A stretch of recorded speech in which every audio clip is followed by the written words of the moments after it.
Hello. You've caught me preparing for a boss fight. You heard, and not just any boss fight, a really difficult one. One that, try as I might, I simply cannot win through honourable means. Honourable means being doing it in the first few tries, or grinding for hours in the first area to the point I'm so overpowered I crush the now insignificant boss between my massive level 87 fingers. Like I said, honourable. But to those games with the audacity, the gall, the gumption to insist that I have to actually, as the common parlance goes, get good, I say nay and respectfully put down my controller. Pick up my cheese. And cheese the boss. Did you write an entire intro just so you could eat some cheese? No, David, I wrote it to artistically represent boss fight strategies so dastardly they would never be considered by the pros. Only those willing to debase themselves with methods so revolting they leave one with the sensation of having rubbed cream cheese all over their skin. But hey, what's the whole point of boss fights anyway? Well, to better yourself, to overcome challenges, to reflect. That's right, the point of bosses is to win. So, here are 7 boss fights that you only won because you cheesed them. I reckon we'll probably do with another 7 or 8 takes of that bit. The first boss you only beat because you cheesed it, I reckon, will literally be the first boss many of you cheesed, and I'm talking about Tiny Tiger in Crash Bandicoot 3 Warped. I remember fighting Tiny Tiger when I was a kid. You know, he was like this impenetrable barrier between 11-year-old me and the rest of the game. Although it wasn't Tiny himself, more the intolerable army of infinite lions mercilessly shooting through holes towards Crash like a nightmarish game of whack-a-mole where the moles are trying to whack you. And whack me they did, time and again. Now, there are 3 possible strategies to fend off the lions.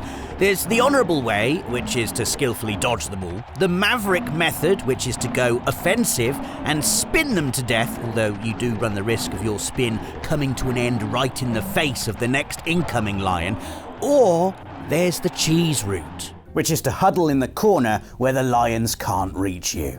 Deplorable, yes, but what's an 11-year-old to do against such reckless lions? In a beautiful touch, 2017's Insane trilogy paid tribute to what became a fan favourite cheese by having in-game spectators lob slices of cheddar at you if you recreated the method.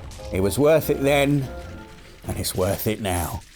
Next up, we've got the Taurus Demon from Dark Souls, a cheese I am particularly proud of, seeing as how I thought of it all by myself. That's right, no guides, no Reddit forums, just pure Pearson genius. You may scoff at my need to cheese the first and arguably easiest boss in the game, but why employ anything other than this method when it's such a surefire route to victory? You can do it in your underwear. In the game. I don't do that anymore.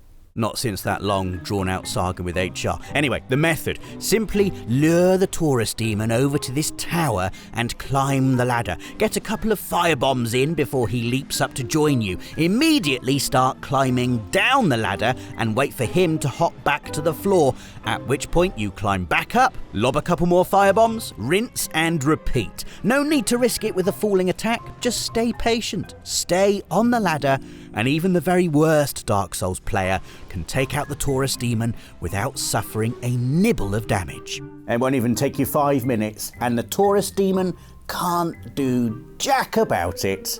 Except stare pathetically up at you as you rain down cheesy firebombs into his idiot face. Ha ha ha, Taurus Demon, you died. I'm so good at games. The third video game boss you only beat because you cheesed them is Nattak from the original Final Fantasy VII. Nattak, Nattak, Nattak, Nattak. Who cares? He's dead faster than you can argue about how to pronounce his name because you chucked an X potion on that undead mother. Next! Is that really all you're going to write about Nattak? It was a clever, metatextual joke about how little effort you have to put into that fight. It was lazy. Yeah, alright, lazy. I cheesed the script writing process, almost as hard as I cheesed the fourth boss on this list of bosses you only beat because you cheesed them, the Fear in Metal Gear Solid 3 Snake Eater. Now, of course, we could have mentioned the end here, and the whole setting the clock forward 2 weeks thing, or the shooting him on the dock thing, but even I'm getting tired of how many times I put the end in videos about bosses, so he's warming the subs bench this week in favour of his loose-limbed, lizard-tongued, stealth camo-wearing comrade. The Fear is a decent challenge, especially on harder difficulties, but then why fight harder when you can fight funnier? Pop the fake death pill and the Fear will soon wander over for a nosy before deciding Snake is actually dead and dropping his guard. It's at this point you take the revival pill, spring into action and smack him with a flaming torch. The Fear doesn't seem to have a contingency plan for being set on fire and so just gradually burns to death. You can also feed him poisoned food and watch him vomit up his stamina bar, but I prefer this method. I like to laugh as well as he burns.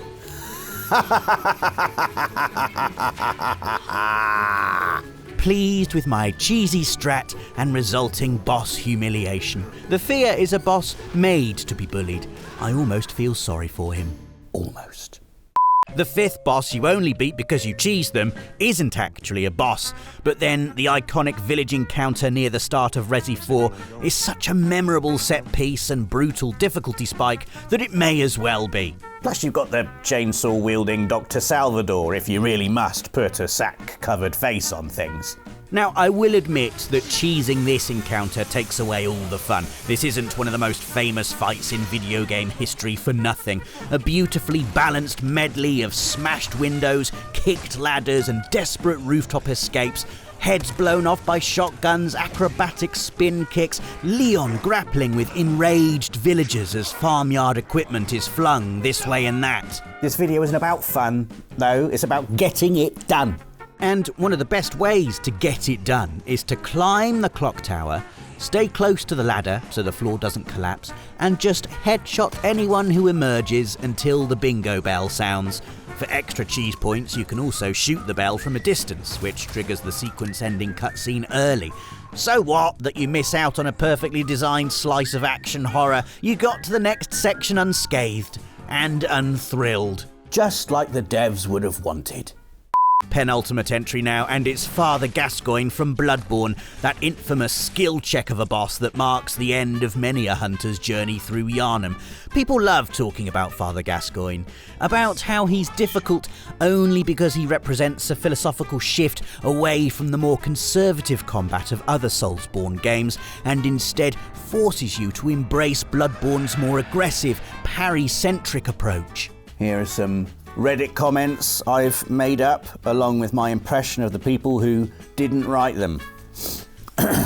Oh, you're struggling with Gascoigne? He's actually pretty easy. I did it in 3 tries. You just have to be brave and go on the offensive. And there's this one. Noob! LMAO, Roffle! Didn't you know about the music box? It stuns him for like 3 entire seconds. And then all you have to do is continue being really, really good at the game till his health bar's depleted. Or you can get him stuck on the gravestones and tentatively smack him a few times with your extended axe. I'll admit that even this cheese strategy is tough. Gascoigne isn't an idiot and will manoeuvre around the gravestones eventually, but it's a cheese that can work if fighting Gascoigne the honourable way is just giving you too much of a headache. I actually beat Gascoigne the proper way. And that wasn't a made-up Reddit comment, that was literally me telling the actual truth. So there. How many goes did it take you? 8.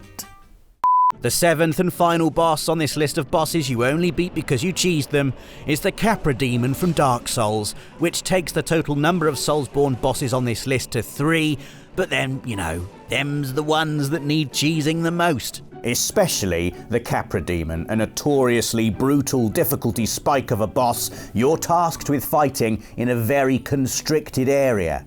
Factor in the irritating dogs as well, and it's no wonder many people list this as the toughest fight in the game. But salvation is at hand. There is a cheese method here as easy and reliable as the Capra Demon is fiendishly slippery, and all you have to do is stand here just outside the boss arena and lob a series of firebombs over the wall until he dies. Your aim does have to be quite specific, but once you've got it nailed, it's pretty much just lob, lob, lob, lob. Victory achieved. And you know what? I'm actually impressed by this. It means the Capra Demon isn't simply waiting to magically spawn as soon as you slip through the fog gate. It's literally there, in real time, standing and waiting for you on the other side of that wall. I mean, so what? Some of you might be saying right now, but personally I find this kind of thing fascinating. A small glimpse into the underlying cogs of the game. Are all the other bosses waiting as well? What do they think about? Do they get lonely? Unless they're a pair, of course.